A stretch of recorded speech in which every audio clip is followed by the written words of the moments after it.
World War II produced millions of documents, but among all those files, one stands above the rest. A single letter recovered from a ruined Nazi outpost that continues to terrify historians even today. A message written by a soldier who was already dead, predicting a battle that hadn't even happened yet. And decades later, military experts, researchers, and historians still cannot answer the same impossible question. How can a dead man write a message from the future? The Second World War was the largest and deadliest conflict in human history. Nations collapsed, empires burned, and countless secrets were buried forever. But this case is different. This isn't about a missing aircraft or a lost weapon or a forgotten battle. This is a message that should not exist. A message the United States reluctantly declassified in the 1990s, even though many pages were missing and entire sections had been erased. And to this day, no one truly understands what happened. The story begins in late 1944. Allied soldiers were searching through a destroyed Nazi outpost in Eastern Europe when they discovered a small metal container buried under rubble. It looked ordinary, rusted with no markings. Inside it, they found a single letter written on American military paper. The handwriting, the signature,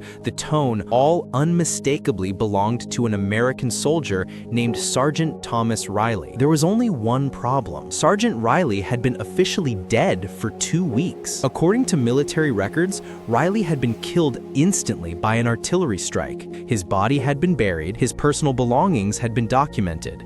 His death certificate had been signed. Yet the letter found in that box was dated 3 days after his recorded death. Investigators expected a trick or a forgery, but what they read changed everything. The letter wasn't emotional, wasn't personal, and wasn't a goodbye message. It was a warning. It described a German counterattack that hadn't taken place yet. It listed the location, the time, the strategy, even the exact number of tanks. At first, Allied intelligence dismissed it as psychological warfare. Maybe the Nazis planted it to confuse them. But 3 days later, exactly as described, the German attack occurred. Every detail matched perfectly. This was no lucky guess. The writer knew the future, and the only person who could have written it was a soldier who had been dead for weeks. Military intelligence ordered a full investigation. Handwriting experts compared the letter to Sergeant Reilly's service records. The match was exact. Then they examined the fingerprints, and that's when the situation became impossible. The fingerprints on the document matched the fingerprints of Sergeant Thomas Reilly exactly. The letter was written by the same man who,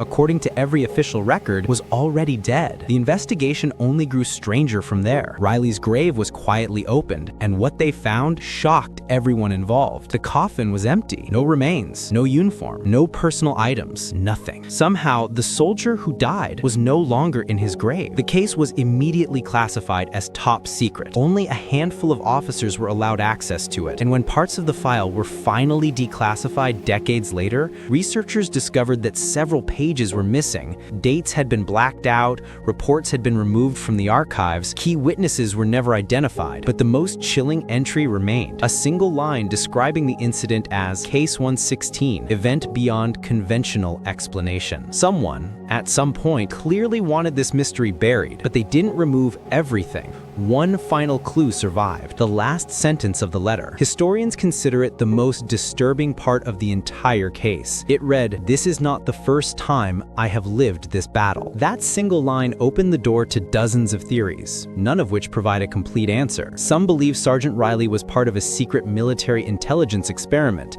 that his death was staged, and that the letter was an encoded message. But if that were true, why erase the fingerprints? Why remove pages?